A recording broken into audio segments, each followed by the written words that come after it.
21वीं सदी में ऐसा कहा जाता है कि मनुष्य प्राणी के बारे में बड़े स्पष्ट शब्दों में किसी ने सही कहा था, man is a social animal. मनुष्य ये समाजशील प्राणी है। 21वीं सदी में man is a social animal, यहाँ से हमारा सफर man is a selfish animal यहाँ तक पहुँचा है। और ऐसे समझ में जब परिवार हम साथ साथ है कहते थे, अब हम आपके हैं कौन ये कहना शुरू हो गया। और इसके मानसिक दृष्टिकोण से कुछ परिणाम देखे जा रहे जिस पर रिसर्च हो रहा है। अपने देश में कभी भी डिप्रेशन की गोलियां कोई खरीदता नहीं था। उसका एक ही कारण था, माँ के गोद में दुनिया का सबसे ज्यादा खुशी हमें मिलती थी। जब पिताजी की उंगली पकड़ते थे तब चेहरे पे जो समाधान रहता था वो करोड़ों रुपए खर्च करके नहीं मिल सकता था।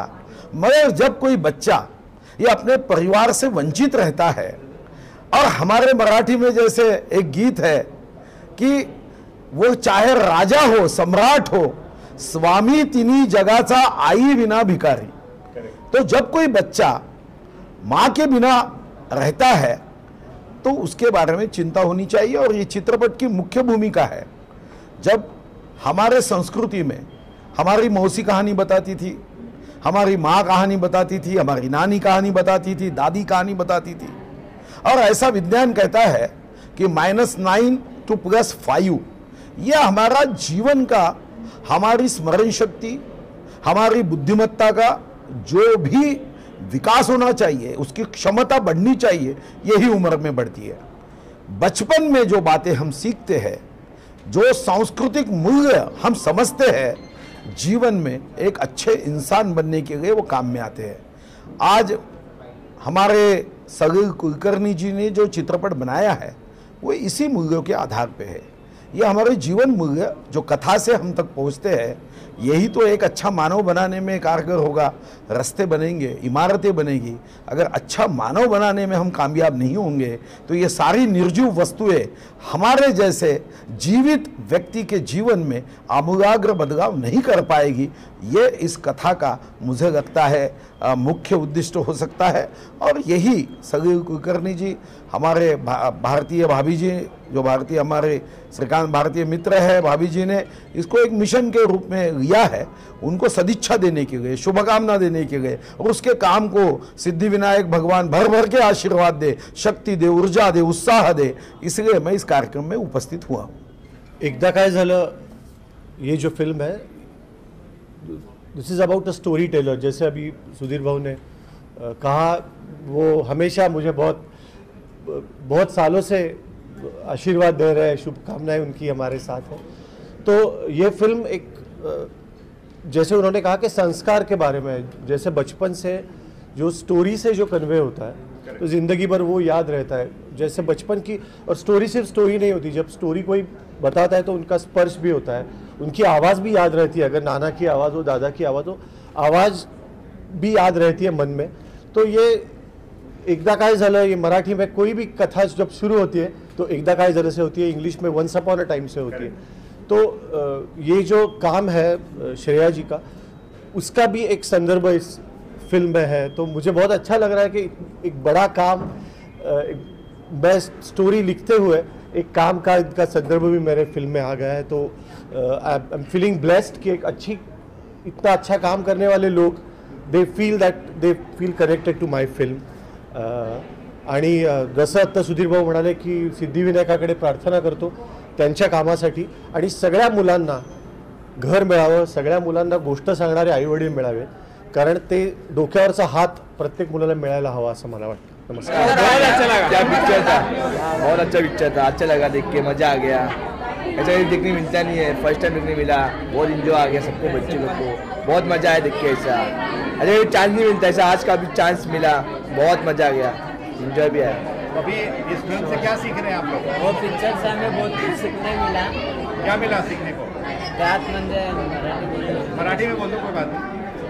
मराठी नाही येत, मराठी विचार करते काय बोलतो। त्यात दाखवलं गेलं की एक आता जो अनाथ मुलगा असतो त्याला एक आधारसाठी एक वडील भेटतात, आणि वडील नाही तर अख्खी फॅमिली पण भेटते ते तर म्हणजे अनाथांना फॅमिलीची गरज चांगलीच लागेल आणि ते व्हावं आपल्यासारखा मुलांना किंवा गरजू आमचा सपोर्ट म्हणजे आता तुम्ही करताय तुमच्यासारखे पण आम्हाला मदत करणं म्हणजे मोठी गोष्ट आहे तर धन्यवाद. हमारे भगवान श्री कृष्ण जो पहले फॉस्टर चाइल्ड है, हमारी ओर से वो सबसे पहले फॉस्टर चाइल्ड हमारे भारतवर्ष के हैं और उनकी जयंती जो 18 अगस्त को शुरू हुई है, हमने तय किया है कि हमारे भगवान श्री कृष्ण जो पहला फॉस्टर हमारा चाइल्ड है उनकी जयंती से हम हमारे सप्ताह का प्रारंभ करते हैं और हमारे सप्ताह का हमने प्रारंभ किया उनकी जयंती से.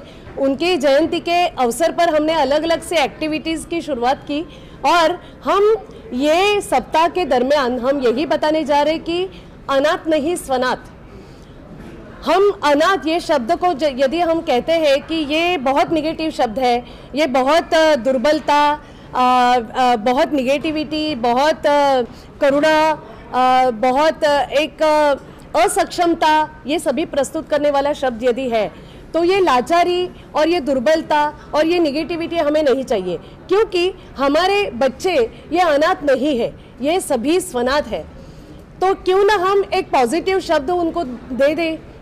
जैसे अपंग का दिव्यांग किया वैसे ही अनाथ का स्वनाथ हो, ये हम चाहते हैं क्योंकि हमारे बच्चे वैसे अनाथ है ही नहीं. वो कोई भी लाचार, कोई भी दया के पात्र, कोई भी असक्षम ये हमारे बच्चे नहीं है. ये सभी अनाथ बच्चे, ये सभी स्वनाथ है.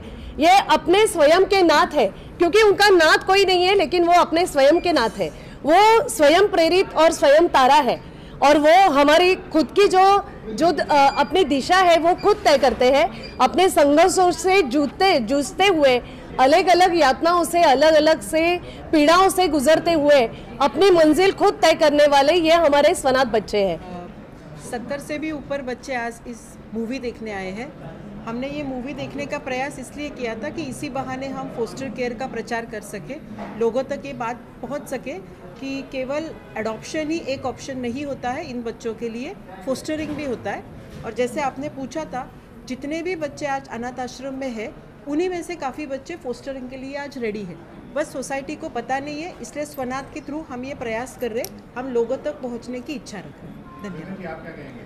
इसके ऊपर मेरा यही है कि इन बच्चों को ये फोस्टर केयर की सर्विसेज उस समय पे मिल नहीं सकी थी कि उस समय अगर उन बच्चों को फोस्टरिंग मिली होती तो वो आज संस्था से निकले नहीं होते. तो इन बच्चों को हमारा मेन उद्देश्य ये भी कह सकते हैं कि ये मूवी दिखाने के माध्यम से कि वो बाकी अनाथ बच्चों के लिए एक इंस्पिरेशन बने कि मतलब हमको जो चीज़ नहीं मिली और कानून में अगर इसकी व्यवस्था है तो आप इस चीज़ का लाभ लें. क्योंकि इसमें स्वनाथ फाउंडेशन का बेसिकली 3 माध्यम से स्वनाथ फाउंडेशन काम करता है. एक कि जो गवर्नमेंट की बॉडी है तो उन लोगों को हमें समझाना पड़ता है कि आपको कायदे के थ्रू ये बच्चों को दिया कैसे जाए. अब ये फोस्टर केयर कायदा तो आ गया पर उसकी इम्प्लीमेंटेशन हो नहीं पाई क्योंकि लोगों ने इसको मतलब एक्सेप्टेंस नहीं हुआ था. तो हम गवर्नमेंट को एक सेंसिटाइज करके कि ये बच्चों को कैसे दिया जाए, यहाँ पर हम एक रोल प्ले कर रहे हैं. दूसरा, ये जो बच्चे हैं इनकी विलिंगनेस लगती है, इनका कंसेंट लगता है कि मतलब हाँ हम फोस्टर केयर में जा सकते हैं. तो ये जो ऑर्फन बच्चे जो ये 18 प्लस के जो आज 70 बच्चे 70 प्लस बच्चे जो आए हैं इनको हम एज अ इंस्पिरेशन उन बच्चों के लिए रखना चाहते हैं कि मतलब उनको बताएं कि संस्था में रहना कोई सोल्यूशन नहीं है. आगे जाके यही कि मतलब आपको अभी अगर परिवार मिलता है तो आप परिवार में जाइए. ये हमारा एक दूसरा एक्टिविटी आ जाता है. तीसरा हमारा मेजर रोल आ जाता है कि सोसाइटी में जिनको अडॉप्शन मतलब पता है बट अडॉप्शन में वेटिंग टाइम बहुत बड़ा है, मतलब 4-5 साल लग जाते हैं, तो उनको पता ही नहीं है कि फोस्टर केयर सर्विसेज करके भी कोई एक जरिया है जिसके थ्रू वो टेम्प्ररी पेरेंटिंग कर सकते हैं. तो सोसाइटी में अवेयरनेस क्रिएट होगी कि टेम्प्ररी पेरेंटिंग क्या है, हम वो बताना चाह रहे हैं कि मतलब कम समय के लिए, कालावधि के लिए आप बच्चों को लाओ. अगर आप 5 साल तक बच्चे को अपने परिवार में रखते हैं तो आप उसको परमानेंट प्लेसमेंट के थ्रू अडॉप्शन में कन्वर्ट कर सकते हैं. तो ये ऑल्टरनेटिव सोल्यूशन टू अडॉप्शन है. तो हमारा यही है इसके ऊपर कहना. बड़ा उन्होंने डिसीजन लेकर ये पॉलिसी कैसे सभी राज्यों में जा सकती है और इसका सुचारू रूप से कैसे क्रियान्वयन हो सकता है, इसके बारे में बहुत ज़्यादा उन्होंने सपोर्ट सभी राज्यों को वो सपोर्टिव रोल भी प्ले कर रहे हैं और उनकी ओर से लगातार इस संबंध में फॉलो एक्टिविटीज़ भी ली जा रही है कि जो फॉस्टर केयर सर्विसेज है इसको सभी जगह पर सुचारू रूप से चले। इसलिए सेंट्रल गवर्नमेंट भी बहुत आग्रही है और हम डिजिटल प्लेटफॉर्म ये अभी की आज की मुझे लगता है कि काल की एक ज़रूरत हम कह सकते हैं। तो यदि डिजिटल ये हमारा अभी का विश्व है तो इसके ज़रिए अलग अलग से फिल्म इसके संबंध में आनी चाहिए, अलग अलग से डॉक्यूमेंट्री फिल्म्स आनी चाहिए, अलग अलग से मीडिया में इसके संबंध में चर्चा सत्र का प्रारंभ होना चाहिए, चर्चाएं होनी चाहिए। और ये मीडिया ये बहुत बड़ा रोल प्ले करता है इस सभी संबंध में, क्योंकि लोग अवेयर हो रहे, लोग अभी डिजिटल माध्यम की ओर से ये सभी बातों को जागरूक होकर समझ रहे। तो हम चाहते हैं कि इसी वजह से आज की फिल्म देखने का और लोगों को इस संबंध में फॉस्टर केयर के वीक के संबंध में हमें स्वनाथ फाउंडेशन की ओर से यही मैसेज देना है कि अलग अलग से सलील कुलकर्णी, डॉक्टर सलील कुलकर्णी ने ये फिल्म बनाई, एकदा काय झालं ये संबंध में उन्होंने पेरेंटिंग के संबंध में तो विचार प्रस्तुत किया, लेकिन उसके साथ साथ एक फैमिली क्या होती है और एक फैमिली में जब एक रास्ते पे दिखा हुआ बच्चा जो भागते भागते उनको मिलता है और उनकी परवरिश उनके बच्चे के साथ ही वो किस तरीके से करते हैं और वो एक अच्छा बॉन्डिंग कैसे उनमें होता है और जो अटैचमेंट, जो इन्वॉल्वमेंट और वो बच्चे को जिस तरीके से वो सुसंस्कारित करते हैं अपनी बच्चे की तरह, तो ये बहुत खास बात है। यही बात हम कहने जा रहे हैं फॉस्टरिंग की। जो कोई भी माँ पिता जो अपने बच्चे के साथ कोई भी ऐसे बच्चे की परवरिश कर सकती है जो माँ पिता जी से वंचित है, जो माँ पिता अपना खो गया है और जिनको केयर एंड प्रोटेक्शन की ज़रूरत है जो हमारे कानून ने दिया है। तो ये सभी बच्चे ऐसे शरीक हमारे परिवारों में हो सकते हैं और उनकी ज़िंदगी तो कमाल की ज़िंदगी होगी ही, क्योंकि उनके सभी बातें वो समझ पाएंगे, वो सभी बातों से दूर नहीं रहेंगे, वो सभी बातें उसी तरीके से समझेंगे जैसे हमारे नॉर्मल चाइल्ड समझते हैं। तो उनका वो बहुत अच्छे सर्वोत्तम नागरिक देश के बनेंगे और उनका वो जो करियर का ग्राफ है वो भी बहुत कमाल का हासिल कर पाएंगे। तो हम यही बात कहना चाह रहे हैं। थैंक यू वेरी मच, धन्यवाद।